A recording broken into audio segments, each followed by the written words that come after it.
Criminals are always ahead of us. Criminals follow the money. They have the ability to exploit. And criminals are able to jump between different platforms. What advice would you offer to young professionals? I feel it's very interesting for many of the young professionals who are seeking to consider a career in this. Which do you personally find more difficult to manage in practice? I think enforcement is. How do you recommend crypto service providers scale their AML programs, especially those related to terrorist financing? This will be a bit of a longer answer.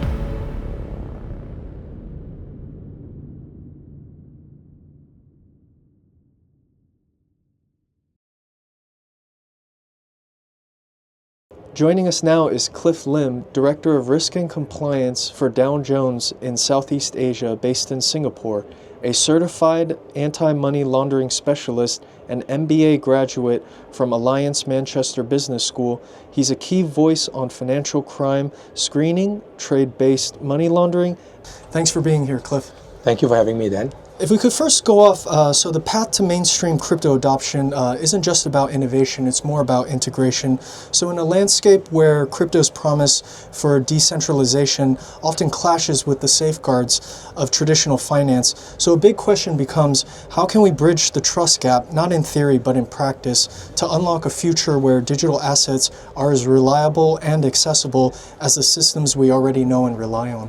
I think that's a great question, Dan. I think you look back first and foremost how crypto all started. I think crypto is widely viewed with skepticism by institutional investors and the general public in Southeast Asia. And this is just because of the history of volatility. There was some high-profile scams. There was some association with illicit activities in the very early days. So I think the perception prevents basically a significant influx of capital or wider consumer use. On the other hand, the one that you mentioned about traditional financial institutions, or we call it traditional finance, they have centuries of established trust. They built on predictable regulations, clear accountability, robust consumer protection frameworks. So it's seen as a safe, reliable choice to manage your wealth, right? But I think the challenge today is not to prove that digital assets can offer the same level of security, and the solution isn't to reinvent the wheel, but I feel that it's just to adapt the best practices of traditional finance for the digital asset world. And I think the issue, like I mentioned at the start, was the lack of familiarity and trust. And when you lack of something of trust, or you're not familiar with it, you tend to stray away from it, right? And I think that using a recent example that we saw in Vietnam that came out in August of this year, they launched something called Basel Pay, which is a crypto to fiat conversion platform operating in the city's controlled FinTech sandbox in Da Nang. And the platform incorporates the Financial Action Task Force travel rule, which is a very important part of compliance within cryptocurrency. So it requires sender and recipient information for each transfer, and it uses 3 levels of identity verification. So I think that's a step towards changing and enforcing some sort of trust, balance, and stability in the crypto industry. How does Dow Jones tailor its risk and compliance to address unique regulatory landscapes across Southeast Asian countries, for instance, varying data privacy laws and collaboration with local regulators and financial institutions? Yeah, sure, thanks. So I think for us, Dow Jones, as a global company, global data company, I think our value proposition that we have traditionally been doing in Southeast Asia is to serve as a global local partner, right? So while the company is global, we do understand that there are local nuances, local cultural differences in different markets. So we are hoping to bring a globally recognized brand with our massive data sets of watch lists, sanction, adverse media, and make the data, number one, actionable, number 2, compliant, and of course to tailor towards different technology solutions out there that basically brings it to the different legal, linguistic, and cultural context of each country. So I feel whether it's in Singapore or whether any countries within Southeast Asia, our data is publicly available. It's sourced from publicly available sources, such as official sanctions lists, regulatory filings, and adverse media. So I think the key focus here is for us to navigate data privacy laws is to look into the public nature of data, and then it reduces the reliance on consent-based collection for due diligence purposes. If we talk about corruption and fraud risk in high-growth emerging markets, what strategies has Dow Jones implemented to mitigate corruption and fraud in these high-growth emerging markets such as Vietnam and the Philippines? Yeah. So I think firstly, to understand this question, I think it's prevalent to know in Southeast Asia, and I cite a recent report by the UN Office on Drugs and Crime in April 2025. It is so prevalent in Southeast Asia, whether it's in some of the countries like Philippines, Cambodia, Myanmar, and a few others, is because they have the ability to exploit political and business shifts to take advantage of regulatory gaps and deploy advanced technology in such situations. I will talk a bit more on some of the regulatory gaps in some of the questions later on. However, for us, from our lens as data providers, I think the key is that we maintain a network of multilingual researchers, so people who speak the local languages in the different markets in Southeast Asia and globally, and also combined with analysts with on-ground knowledge of specific regions, because every country is unique to each other. We also look into adverse media screening, which is a very big portion of reputational screening and in local languages. So a lot of this critical information on reputational and integrity risks are derived from a lot of the local news report, which Dow Jones keep a depository of as well.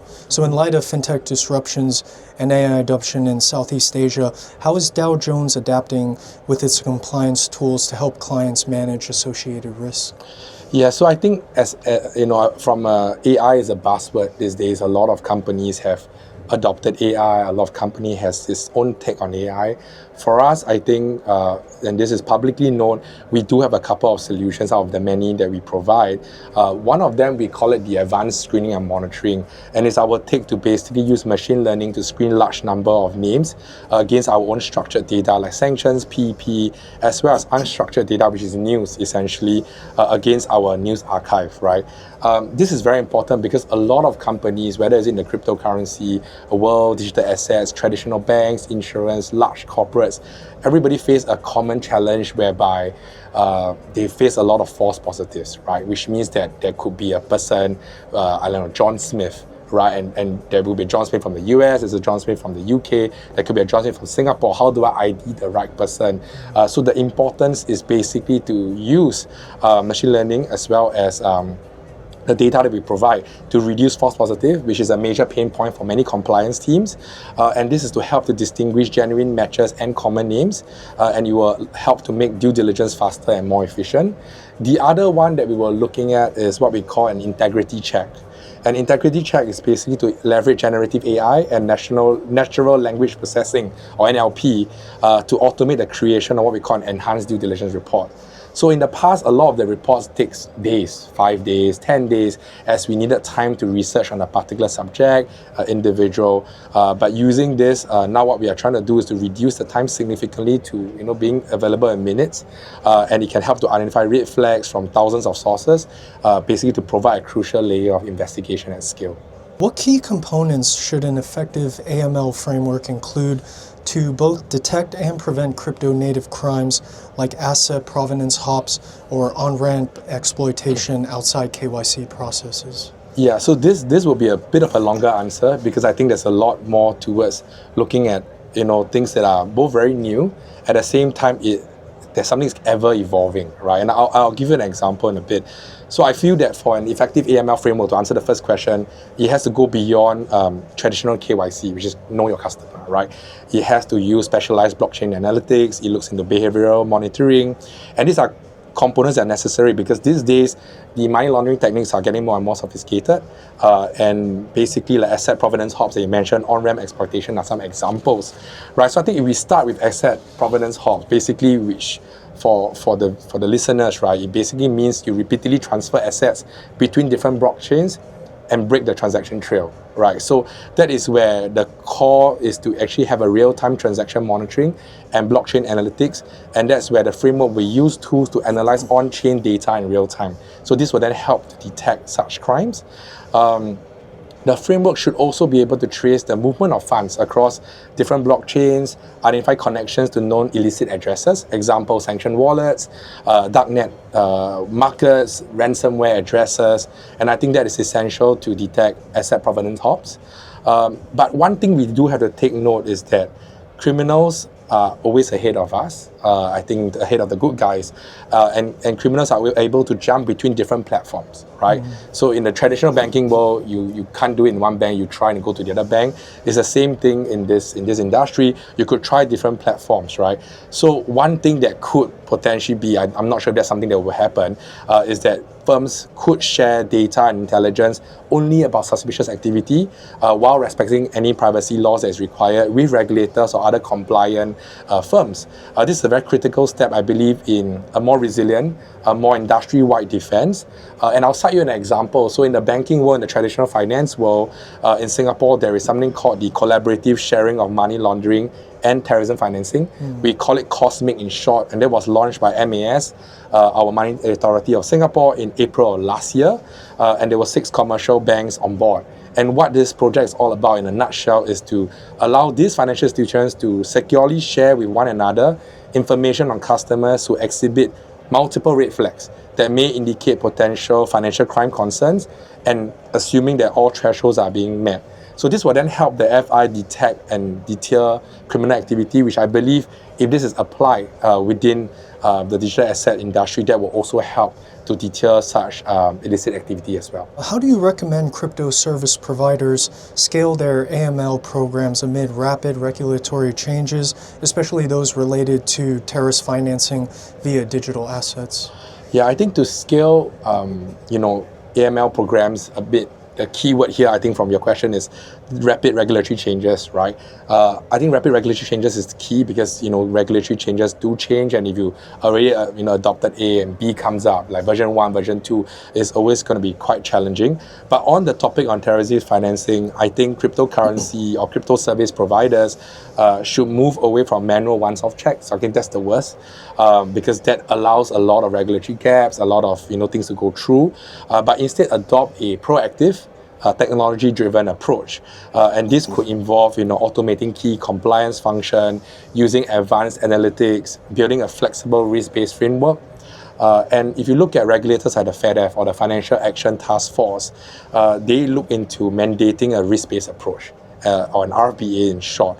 So a scalable AML program should build on such principle, which is to look into a risk-based approach. So an example I can give, to this question is using dynamic risk scoring. So instead of a static kind of risk assessment, we can use a system that assigns a dynamic risk score to each customer based on the transaction that they make. And some of these factors can include things like jurisdictional risk, behavioral risk, on-chain risk, right? So for example, where's the customer from? Is it coming from a country with high risk of terrorist financing? Is this customer transacting above or below its typical usage? The volume, is it unusual? Is the frequency unusual based on the customer's profile, the customer's background? And of course, is this wallet, particularly this wallet, is it known with any illicit entities or any mixers or any darknet market? So I think those are very key, and you use a combination of all these risks, you should be able to derive a risk-based approach as we approach each profile. For regulatory policymaking and regulatory enforcement, so policymaking is usually about designing and drafting regulations, setting, strategic priorities, and more importantly, working with legislative and executive branches. While on the other hand, regulatory enforcement is about the monitoring, compliance, investigating violations, and such. Given the distinct challenges of both, which do you personally find more difficult to manage in practice? No, I think that's a great question, and I've seen a lot of events where this is being brought up quite a fair bit, in a lot of compliance, risk and compliance events, AML events. So in my own personal opinion, I think enforcement is generally more difficult to manage, and I don't take anything away from policy or regulatory policy making. I think while policy making is very complex, it essentially is a deliberate top-down process with a controlled timeline. Enforcement, on the other hand, is a dynamic on-the-ground activity that is reactive to the actions of a regulated entity, requiring constant adaptation to new technologies and behavior. So it's a lot harder in that sense, in my opinion. Policymakers themselves, they create rules for industries that are constantly evolving, which is what we were talking about in the earlier question, like fintech, AI, digital assets, and they will try to anticipate future risks and unintended consequences, which is an inherently challenging task, right? So that's not easy. A good example would be a central bank in any country could design a framework for stable coins without knowing how the technology will change in the next 3 to 5 years, because it keeps evolving, right? But on the enforcement side, I think the criminals follow the money, whereas the policymakers follow the law, which means there's already a gap in terms of a timeline. And criminals are highly motivated to always find and exploit weaknesses in the system, no matter what the system is, right? They will adopt new technologies and techniques much faster than regulators can draft new rules. That's why a regulator might design rules to combat money laundering through crypto mixers, but criminals could already move on to other matters like what we talk about, asset provenance hops. So enforcement teams on the ground, they must constantly adapt and evolve their monitoring and investigation technique, because what is happening in 2024 may not happen in 2025 anymore. What advice would you offer to young professionals considering a career in regulatory and compliance, and particularly in the fast-evolving crypto space? Yeah, I think that's a great question, and also because I'm looking at just in general now compliance, sanctions, or anything now, it used to be a topic where only people in the same professions would know, but I think now that has a much broader aspect. In the past, it used to be, banking has to do traditional compliance, insurance has to do it. But now if you think about it, if you buy a new luxury watch, you buy a luxury handbag, you go to a goldsmith, you buy a property these days, all of it goes through a compliance check these days, AML, KYC. So things that you transact, things that you used to do on a daily basis now goes through a typical AML, KYC process, which I feel is a very interesting career for many of the young professionals who are seeking to consider a career in this. And in my opinion, I think the foundation needs to be on 2 areas. So one, of course, to transfer whatever academic knowledge that they have picked up in school or in any courses they have taken, because there are a lot of these courses out there today that share this kind of knowledge with the younger ones. But at the same time, it is more important to also kind of gain practical skills. And that can only be gained, of course, through internships if you are really, really young and you are still in universities. But as you come out, you step out, in junior KYC role, in CDD role, in AML-TF roles, being in on-site, you will pick up a lot of practical skills. And I believe you combine that with the academic knowledge that you acquire in your schooling days, it will help you in your career as well. We're seeing a clear shift from fragmented, reactive crypto regulation perhaps to a more coordinated and proactive global framework. So Cliff, as we wrap up, could you walk us through how this transformation is unfolding from licensing regimes to enforcement tools, and what it all means for the future of compliance? Yeah, thanks Dan for the question. I think based on the current trajectory, the regulatory framework for the crypto industry is moving rapidly from a patchwork reactive approach, which means that, okay, if something happens, I will do something to fix it. Now it's moving to, I feel, in a more comprehensive, a more proactive, and a more globally coordinated one.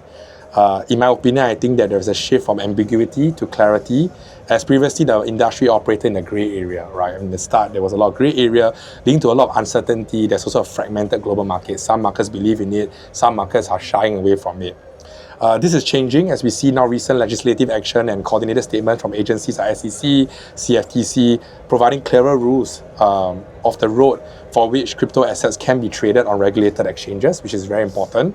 Other jurisdictions in the EU, for example, with its in this what we call the Markets in Crypto Assets Regulation, or MICA, they are also providing comprehensive licensing and conduct frameworks for crypto companies. And of course, us in Asia today, in Singapore right now, where we are having this conversation, many financial hubs in Singapore, Hong Kong, the UAE, they're also leading the way with clear licensing regimes for exchanges and very specific rules for stable coins and other digital assets.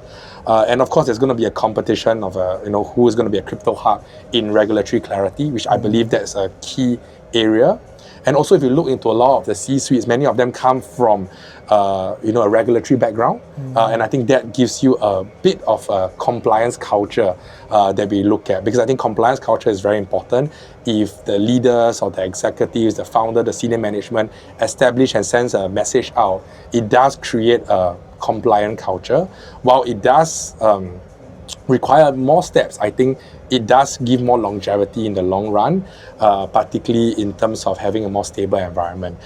From an AML and sanction perspective, I think combating illicit finance remain a top priority that we see from regulators worldwide. I spoke about FedF a few times on this, this podcast, and they've also always been pushing for what we call the travel rule, which is to apply for all the crypto transactions, right? And this will require virtual asset service provider, or we call them VAPs, to collect and share originator and beneficial information for transaction above a certain threshold. So regulators themselves are getting more serious about enforcing this, and a lot of companies who don't comply will get some penalties from there. So I think that's a good proactive approach. And I think finally, regulators also recognize that the key to effective oversight is to leverage data and technology. So two words that is being used a lot in no matter which industry we look at: data and technology, using blockchain analytics to trace illicit funds, identify high-risk wallets and transactions. It will become a standard part of enforcement and compliance. The industry will also require to operate the same level of transparency, accountability, and consumer protection as the traditional financial system. Unfortunately, this will then, of course, increase the cost of doing business if you look at all these additional steps. But like I mentioned at the start of the call, I think in the long run, it will foster a more mature, stable, and trusted ecosystem that I think is better positioned for mainstream adoption in more markets around the world. Thank you so much, Cliff.